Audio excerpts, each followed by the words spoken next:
Current events, January 19th, 2024. Welcome to thefoundation.com. Bank run rules, inflating costs, and more layoffs. We're going to do the dance. We appreciate you checking out current events.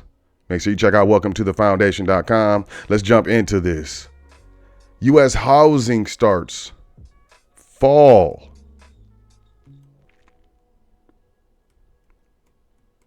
For the 50th time in a row. No, I'm just playing. U.S. housing starts fall in December as single-family projects decline, which kind of confuses me. There's a housing shortage. There's a single-family housing shortage. There's Gen Z's, new buyers cannot get into homes. And, hey, U.S. housing starts fell in December, albeit by less than expected, driven by less single-family construction. That's not good. However, housing starts came in at 7.6%. I jumped down above the same month a year earlier. So they're saying, it's better than last year. The decline on month was driven by single-family projects, which dipped 8.6%. That's not good. This is, moving forward closer and closer to you will own nothing and be happy, because, they're working on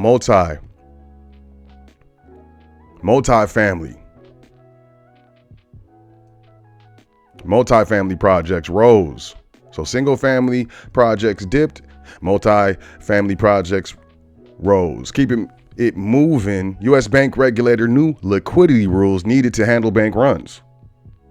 A top U.S. bank regulator said yesterday that new liquidity rules need to be implemented to help lenders respond to runs by depositors of the kind that felled Silicon Valley Bank and other mid-sized banks. Quote, I believe a new targeted regulatory requirement for mid-sized and large banks to have sufficient liquidity to cover stress outflows over a 5-day period warrants serious consideration. This is, end quote, acting comptroller of currency Michael Su. And this is a copy of prepared remarks. This is not going to be a good dance. We got the interest rates. These banks are not doing well. If they change the liquidity rules and say that they need more reserves, you're going to see a lot of these banks are not going to be able to meet that new rule, and they're either going to get bought out or go under. I don't like this. Hey, man, what do I know, though? I'm just some guy. Wells Fargo, Morgan Stanley shares downgraded as analysts see trouble brewing. Yeah. Wells Fargo and Company and Morgan Stanley have picked up separate grades, as analysts sift through fourth quarter earning updates in the face of headwinds tied to the cost of deposits and retooling at two big banks. They're saying that the bank faces challenges posed by lack of growth in loans and difficulty attracting deposits.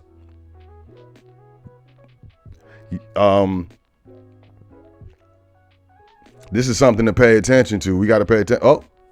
CNBC, the number one challenge Fortune 500 execs say they're facing with employees right now. You know what it is? Productivity. And pay attention to that word productivity, because productivity directly correlates to robots. Think I'm playing? I'm not playing. Nearly half said low productivity. Only a third of executives with an in-office mandate said they thought their in-office policies have had an impact on productivity. Instead, 76% of Fortune 500 executives surveyed said they are more worried about how their teams are working than where they work. It's not the first time executives have said they're worried that workers are getting less done, and evidence suggests their fears aren't unfounded. Pay attention to this. This is what's going on. CNBC, Red Sea attacks already bigger issue for supply chain than the panorama. The Maritime Advisory warns a leading ocean supply chain advisory firm is warning that the disruptions to shipping in the Red Sea are already more damaging to the supply chains than the early panorama. Sea intelligence analyzed current vessel delays compared to delays over the last several years in a report for clients.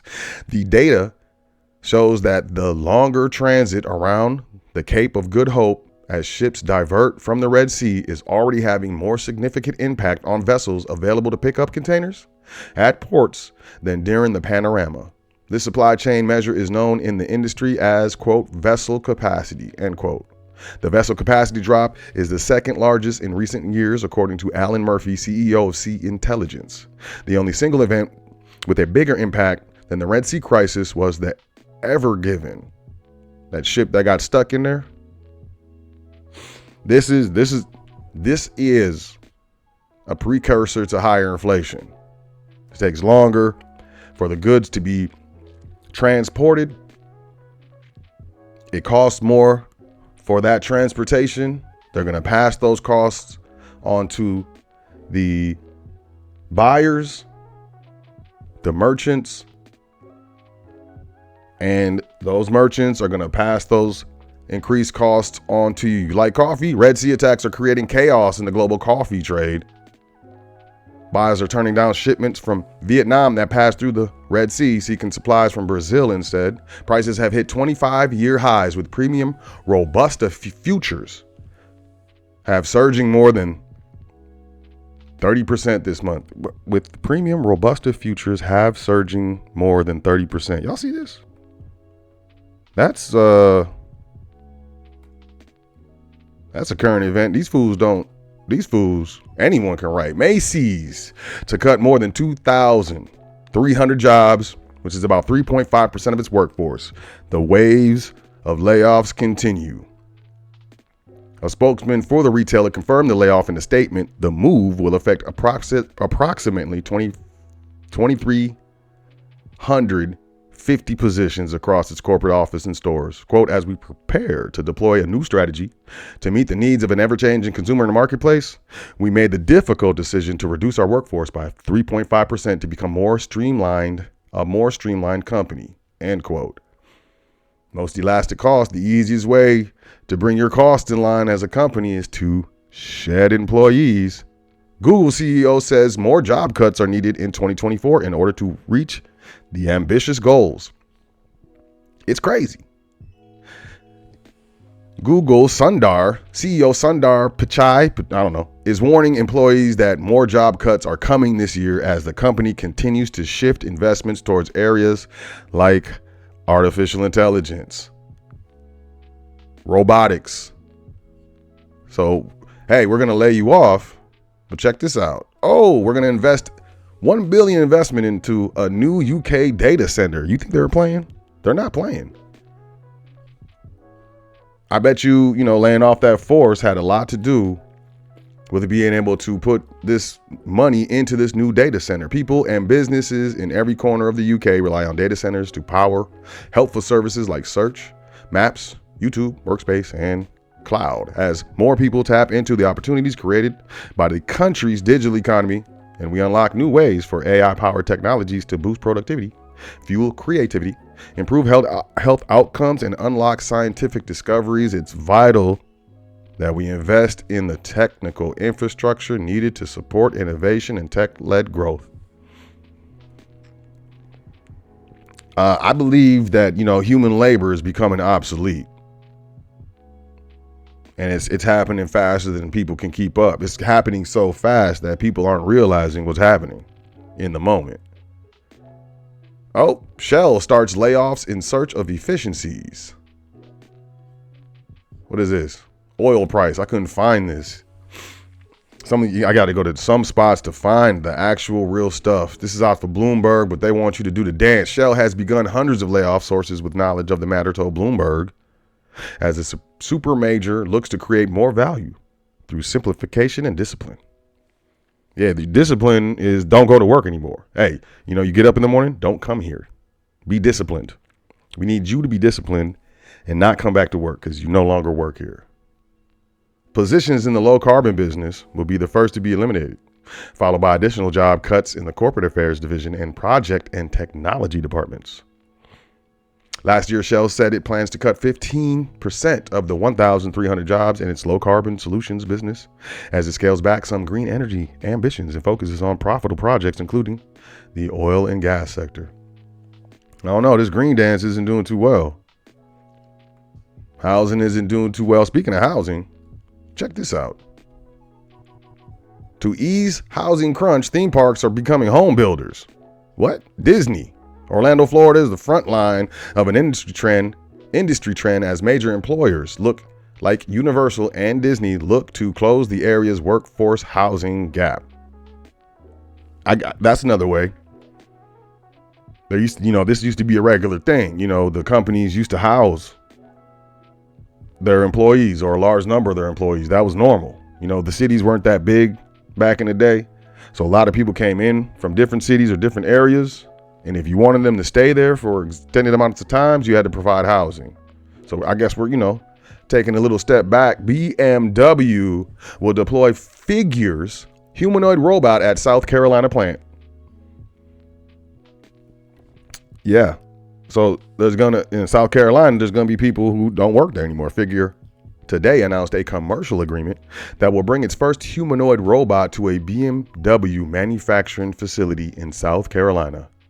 The Spartanburg plant is BMW's only in the United States. So the only plant they got in the United States, robots going to be working there. As of 2019, the 8 million square foot campus boasted the highest yield among the German manufacturers' factories anywhere in the world. BMW has not disclosed how many Figure 01 models it will deploy initially, nor do we know precisely what jobs that robot will be tasked with when it starts to work.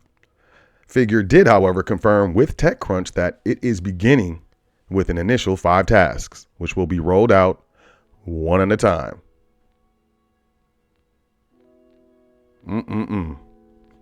You see what's happening. Robots are looking better to Detroit as labor costs rise. Automakers are looking to an old friend to help offset rising labor costs. Robots. For decades, car companies have increased automation inside their factories. For decades. Now, auto executives are looking more closely at this approach to address a rising labor bill and take advantage of more sophisticated technology. This is not the time, in my opinion, for unions to be banging like they were back in the day, because back in the day, we didn't have this technology. We didn't have these robots. They didn't have the means to replace our labor, and they're coming to the point where they are getting very close. Our labor is coming obsolete. You got to start a business. I would suggest you start a business. Business Insider, only 20% of Americans will own a car in 15 years. And I'm going to tell you this. Originally, when I first pulled up this article, it said 8 years. Or when I first saw the article, it said 8 years. And then when I pull it up, it said 15 years. So they changed it.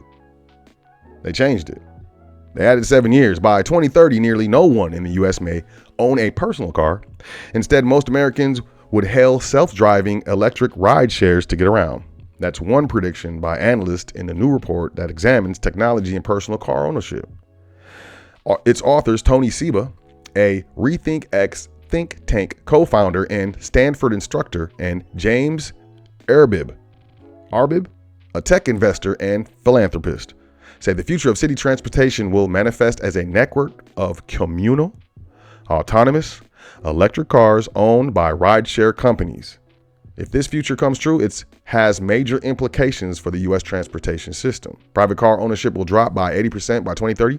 The number of passenger vehicles on American roads will go from 247 million in 2020 to 44 million in 2030. You see what they're trying to do?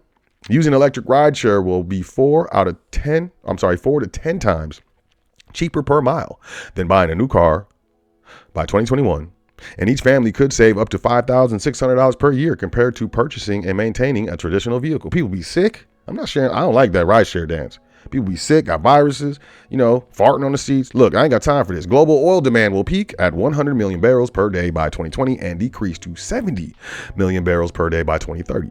Savings on transportation cost will result in a boost in annual disposable income for U.S. households totaling $1 trillion by 2030. So basically, the government wants the money that you pay to purchase your car, maintain your car, put gasoline in your car. They want all that bread. They want you to do ride shares. And they say, oh, it's going to increase disposable income for U.S. household. It's going to increase taxable income. Because if you're not paying for these things, especially if you have a business or a business trust, if you're not expensing these things properly, it's taxable income. And I can't give you legal advice, tax advice. I don't know what I'm talking about. I'm crazy. What did I just say? I forgot. But I don't think this is a good dance. If the majority of Americans, they're doing these 15-minute cities. Y'all need to look into these 15-minute cities. That's all I'm going to say. Don't want to get blowed by YouTube. If the majority of Americans switch to autonomous electric ride shares, it could greatly affect how the U.S. cities plans its streets. The report suggests that fewer cars will travel more miles by 2030 because ride shares may never need to park. When they would drop off passengers, they would keep going to pick up new passengers, which would open up vast tracts of land for new uses, like wider sidewalks and more housing, parks, and zones where cars are banned. Cars are banned. Zones zones where cars are banned. On average, cars sold in the U.S. sit parked more than 95% of the time. Why do you care if my car is sitting parked? 95. Why are you tripping on what I'm doing with my property? It doesn't matter how long my car sits parked. Maybe I bought my car as a visual aesthetic piece, and I just like to look at it out the front window while I'm making my gluten-free bagels in the morning, man. But if fewer cars were on the road, cities could find other uses for street lanes and parking garages. Cities, not the people. Some cities are already preparing for this future. San Francisco, for example, has turned a number of parking spaces into parklets, small grassy public spaces that include benches, plants, and sometimes artwork. Pittsburgh has also said it will likely stop building more street lanes within the next 2 decades in anticipation of a wider adoption of driverless vehicles. You have cities that are going through streets, and if it's a 2-lane or a 4-lane, let's just say you can drive down a main street in the city, not a highway, right? And it's a 2-way, so you can go, it's bi-directional. So opposite, and then on one, let's say it's going east to west. In the east lane, on the eastbound side, there's 2 lanes. On the westbound side, there's 2 lanes. That's ending. And you can look around your city and you will see that they are closing those second lanes. All these things are becoming 1 lane bi-directionally. So there's 1 lane going one direction and 1 lane going the other direction. You can see all types of weird lines that they paint to make everything all squiggly. You're going to the right, you're going to the left, you're going to the right, you're going to the left. You're doing all these maneuvers every block to stay within the lines because they took away this lane. And they put in grass and parking spaces in there. They're forcing people to think about getting rid of their car. They make it so annoying and so expensive for you to own a car, you will get rid of it. If there's nowhere to park, if you have certain zones where vehicles are banned, this is this is the future. This is the absolute future. And I don't know if you think it looks pretty. We got the new private side of Welcome to the Foundation. You can email me, admin@welcometothefoundation.com, if you would like your exclusive invite. You can't sign up. This is invite only. A lot of stuff going on in the members area. How to start a business. You want to start a business? There's a lot of layoffs going on. I suggest that, we're in a time where things are changing. What we know and what we knew to be true is no longer true. The only constant in this world is change. And in my personal opinion, it behooves all of us to start a business, no matter how small. I don't care if you sell 1 thing every 6 months. It can grow. Reduce your dependency on the system, corporate America, so on and so forth. Start your business. We have this course, $20. Goes all the way through it. I'm talking, showing you how to go to the Secretary of State, showing you how to go to the IRS website and get an EIN. $20. You can get this in the link in the description. I'm tripping over my tongue. And if you're interested in private trust administration, creation, establishing your private estate, those structures that do not come under the legislative authority of the states. Powerful, powerful private structures. Most affordable trustee training we've ever offered. The Foundation Trustee Training Silver Tier. There's a link in the description to sign up for that. And also, we have the Foundation Magazine issue number 4. Cybersecurity Volume 1 is shipping as I speak. You still have time to get your physical print edition. We also have the digital edition. And you can find that in the description at